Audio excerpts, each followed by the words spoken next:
Hello guys and welcome back to another episode of my Aston Villa career mode. This is episode number 3 and we do start today's episode off by buying the new thing in the catalogue, which is to get double the points for training for 5 sessions, and we do also buy a future scout star, or scout future star, sorry, as well, to make the series more interesting, to get some youth into the team. I'll be using the youth academy as well. We do start off today's episode by putting in some offers for some young players to come in, more as rotation players. We do start with John Stones and Michael Keane. They're both around 1 to 1.5 million bids for each of them.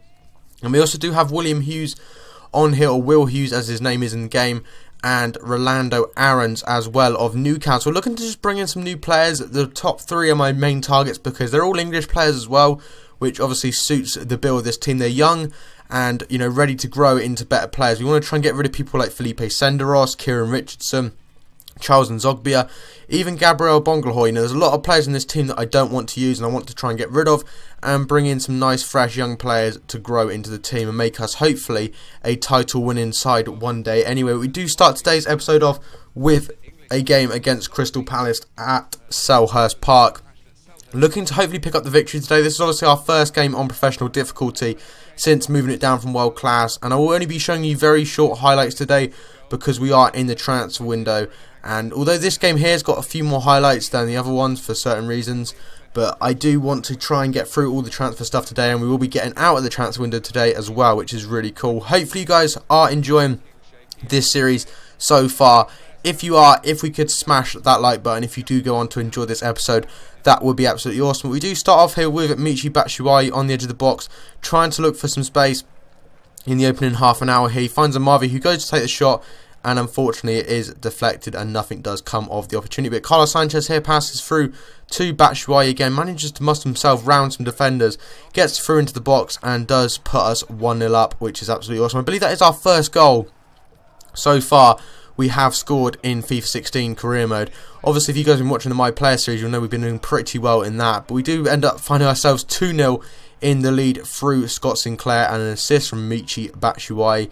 Cross comes in from Sinclair, pretty poor cross, good save by Speroni, the Crystal Palace goalkeeper. Batshuayi finds it on the edge of the box, takes a shot, lovely finesse shot, and very unlucky, sorry, to not actually go in. But Crystal Palace get a very lucky bounce there, and they actually do score from an indirect free kick, which is something you don't normally see too often from the CPU in FIFA in general, really. But a lovely cross in there. It bounces off someone you couldn't see because the replay didn't even show you what was going on, which was a little bit strange. But Batshuayi again feeds it into Gueye, who feeds it in to Grealish, and Jack Grealish does make it 3-1 to Aston Villa, and pretty much guaranteeing us the 3 points in this game. We obviously haven't had the best of starts this far. What am I trying to say? We haven't had the best start thus far in the Premier League, and it's really nice to hopefully get our first win under our belt. Jack Grealish here, though, Jesus Christ, that is an absolute screamer. Even if we were playing on Legendary, guys, I don't think the keeper would have saved that. That was an absolute magnificent strike from the young Irishman, and I mean, look at that, just absolutely brilliant for a player of his quality. Only 73 rated, young Jack Grealish, and to be scoring goals like that is incredible. And, you know, definitely I would imagine being called up to the Irish national team. I think he's Republic of Ireland, actually. But they do end up finding themselves a lucky goal there. Zaha with a lovely bit of skill to get around Kieran Clark, and does feed through Dan, who does actually go and score the goal to make it 4-2. But we do get a free kick here with Garner, who is actually called Gueye, but for some reason his kit name is Garner, spelled G-A-N-A. And he does find Kieran Clark in the box, who puts his head to it, and an absolutely fantastic header. One of the best headers I've scored in quite a while in FIFA, maybe even in the last year or so. You know, that is just stunning from the edge of the box there from Kieran Clark. Again, another Irish player, but Jordan Ayew here comes through, tries to get around the defender. We did sub him on instead of Michy Batshuayi, who was getting a bit knackered, but Bertrand Traore passes it in to Bakuna, who does make it 6-2, and that is actually how the game would end. And we do find ourselves picking up our first 3 points of the Premier League season so far. Really glad with that. I do find professional is a little bit easy, although I am going to be leaving it on professional for at least another 3 or 4 games, just so we can get used to the feel of FIFA 15, and then we will try and put it back up to world class. And I have actually changed the game speed to normal as well, which seemed to help. Last year playing on slow was the way to do it, but I think this year maybe game speed on normal is better. But we do end up getting an offer from Norwich, for Nzogbia. I do counter at 3 million. We do some training sessions here. We sim the first 3 of these training sessions. Batshuayi getting a C in distance shooting.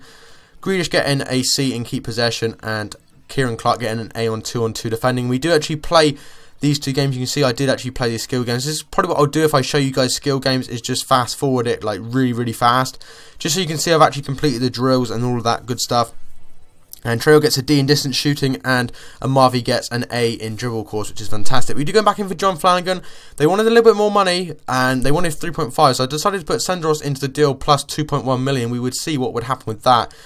And Derby said they wanted way more money for Will Hughes, so I ended up deciding in the end, I think, to put Charles and Zogbia in the deal, and also £2 million, and see what they would say with that offer. And again, Burnley, excuse me, wanted more money for Michael Keane, so I decided to put in Senderos and £1.7 million, and we will wait and see what happens with that deal. Hopefully looking to bring in all three of these players if possible, and Liverpool do actually accept. It's surprising, Liverpool always seem to take really bad players in Karima, and it seemed to work again. Felipe Senderos, a 31-year-old player, former Arsenal player, awful as well, and also Fulham he used to play for, and for some reason they're taking him as part of a deal for one of their best young talents, which is strange. But Will Hughes, we end up putting it up to £3 million, kind of like a final offer for him. Don't want to be overpaying for someone who is only 20 years old.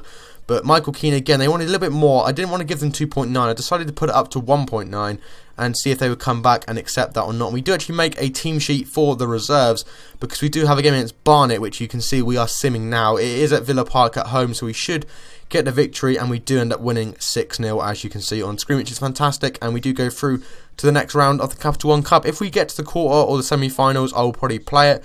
Otherwise, we will be simulating the games as we usually do. But John Flanagan wanted a rise in his wages. We put him as a squad rotation player. He'll probably end up being in the first team, because he is around 70 or so rated, I do believe, in this game. And Will Hughes, again, wanted a little bit more money than what we were, or they actually accepted his offer, sorry, and we tried to get him for 20k, although I had a feeling he probably would want more. And Michael Keane here, we do actually have to resubmit another offer for him. Putting him as a squad rotation player was the plan, because I don't want to, put him as an important first team player when realistically he's not really going to get a look in centre back. Whereas Will Hughes in centre midfield may actually get a chance to play quite a few games. We do actually end up signing John Flanagan from Liverpool for £2.1 million plus Felipe Senderos, which I think is a really good deal actually for someone of John Flanagan's quality. 22 years old, brand new, fresh right back, English as well, fits straight into the team pretty much, and we will end up actually at the end of the episode putting him as our first team right back. We do get an offer here for Jules Alcorn. I was thinking to myself, if we could get over kind of like 11 million or so, I'd be happy to let him go. And I don't really want to sell him, but he is injured right now, and we don't even use him that much anyway, so they ended up rejecting that. I put in 10.5, and we'd wait and see what would happen with that. You can see the new signings here, and I actually forgot that Senderos went as part of the Flanagan deal, so I was trying to accept Michael Keane into the club, and then realised obviously that Senderos had left, therefore the deal had fell through. So we had to submit a new deal for Keane. We put in 1.8 million,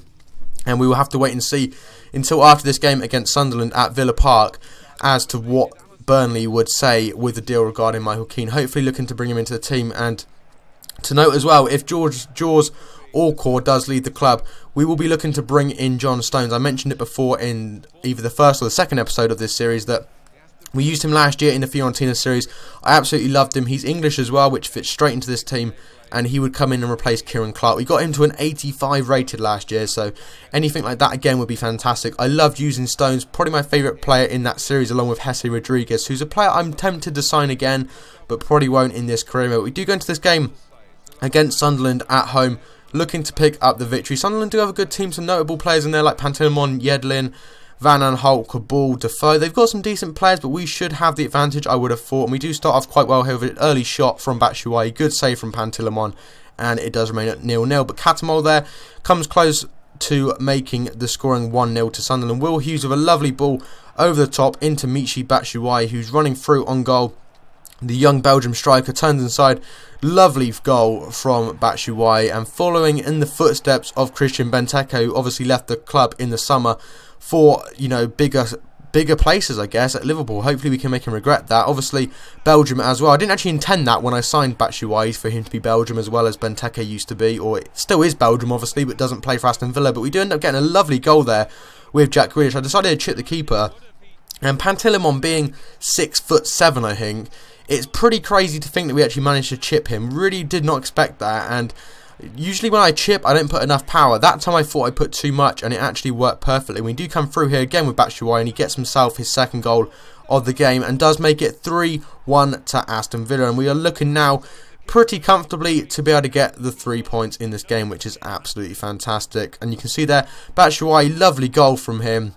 And the game does actually end at 3-0, and we pick ourselves up yet another 3 points in the Premier League, which is an absolutely fantastic start in this episode. Getting 2 wins under our belt already is fantastic. You can see the other results there. Bournemouth losing to Leicester 2-0, which is pretty unlucky. And we do actually go in for John Stones, as I just mentioned at the start of that game. We do offer £8 million, and we will wait and see what Everton say. And they do actually say yes. And also, Burnley accepts the deal for Michael Keane, which is strange because we offered 1.7 plus Senderos, and they accepted. So we're getting him about £1 million cheaper than what we were going to get him for. So I'm quite glad we actually accepted the Flanagan deal rather than the Keane deal first, because we've actually saved ourselves about £1 million, which is fantastic. But we do end up offering John Stones a contract there, 45 grand a week for 3 years. And we do end up signing both of the 2 English centre-backs, and they will fit straight into the team. John Stones will replace Kieran Clark, and Michael Keane, 71 rated, will sit on the bench. As you can see, John Stones comes into the team for Kieran Clark, and then Kieran Clark will be on the bench alongside John Flanagan and also Michael Keane, which is awesome. We do end up selling Jarrell Sellers in deadline day. Not really going to use him, 60 rated at 20 years old. Not really what I'm looking for here at Aston Villa. And we do also try and sell Kieran Richardson for 2.1 million, I do believe. And you will see that Norwich actually do come back and accept that. So we do actually sell him. He'll be used, well, the money from Richardson will be used in January to try and sign some pre-contract players. You can see our scout future star there, João Paneria, 80 to 94. He'll be a good player in the future. He is a central attacking midfielder, or maybe a centre mid. He does actually come up as a cam.